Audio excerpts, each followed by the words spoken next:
gangster walks into a cinema. He sits down, he looks directly at the camera, at you, and he says, "Don't make noise while you eat during this film, or I will find you." That is the first scene of Tampopo. And from that moment, you understand that this is not a normal film. This is a film that knows exactly what it is, what it's doing, and is having the time of its life doing it.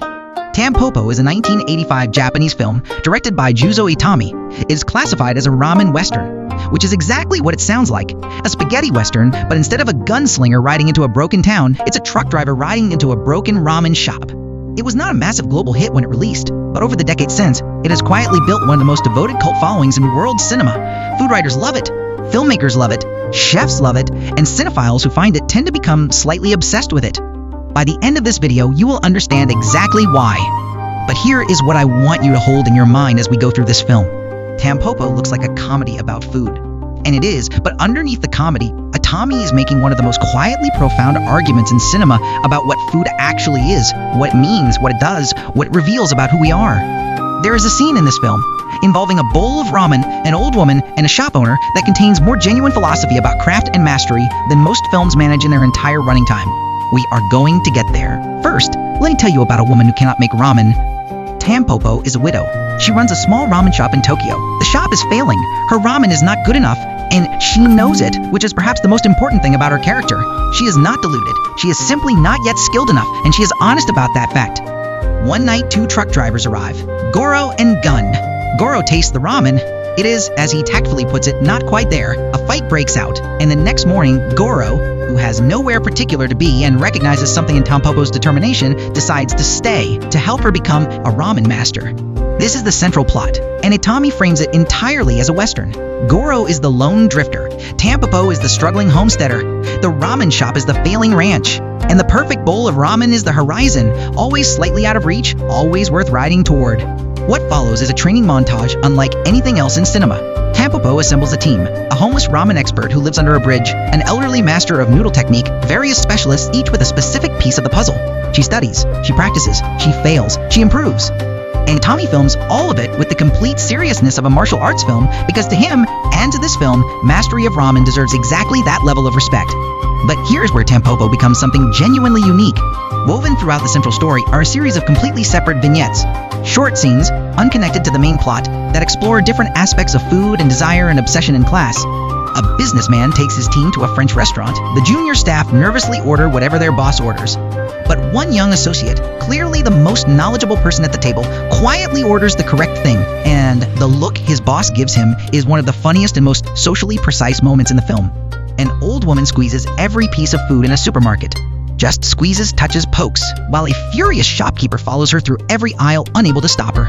A group of proper Japanese ladies are learning formal Western dining etiquette, how to eat pasta quietly, elegantly, without noise. And then a lone Italian at a nearby table begins eating his spaghetti with total abandon, slurping, loud, joyful. And one by one, the proper ladies abandon their etiquette and join him. And then there is the gangster, who keeps reappearing throughout the film with his girlfriend in scenes of food and desire so sensual, so strange, so unlike anything else in Japanese cinema of the era, that they feel like they belong to a completely different film, and yet they fit perfectly. Each vignette is Itami making the same argument from a different angle. Food is never just food. It is class. It is desire. It is culture. It is the way we perform who we are and who we want to be. Midway through the film, Gorō takes Tampopo to watch a ramen master at work. Not the cooking, the eating. An old man explains to a young student the correct way to eat a bowl of ramen. The sequence, the attention, the ritual, first appreciate the whole bowl, acknowledge the chashu pork, the noodles, the spring onions. Then begin, slowly, with awareness. It is 3 minutes of a man eating noodles, and it is completely riveting because Itami understands that attention is a form of love, that to eat something carefully, to actually taste it, to be present with it, is to honor both the food and the person who made it. In a world that eats faster and faster and tastes less and less, that scene feels like a radical act. That is what Tampopo is really about, not ramen, attention, the discipline of caring enough about something to do it properly. Jūzō Itami was not a conventional filmmaker. He came to directing late, in his 50s, after a career as an actor, and he brought to his films a quality that is very rare, genuine delight. He loved the world he was filming. He found human beings funny and strange and beautiful and worth watching carefully. Tampopo is full of that delight. It is a film made by someone who found ramen genuinely interesting who found the rituals around food genuinely moving, and who trusted that if he looked closely enough at something small and specific, it would open up into something universal. He was right. At the end of the film, Tampopo's ramen shop is transformed. The queue stretches out the door. The bowl is perfect. And in the very last scene, completely separate from everything before it, a mother nurses her baby outdoors. No dialogue, just a woman feeding her child in the sunlight. That is how Itami ends a film about ramen, with the most primal act of nourishment there is. Because that is the argument the whole film has been making. From the gangster in the opening scene to the ramen master's ritual to the Italian eating his spaghetti with joy, food is how we love each other. It is the oldest language we have. And a film that takes it seriously is, quietly, a film that takes being human seriously. Tampopo is one of the most joyful films ever made, and one of the most wise. Watch it, ideally on a full stomach, or an empty one. Either way, you will be hungry for something by the end. I'm the Wandering Cinephile, and I will see you in the next film.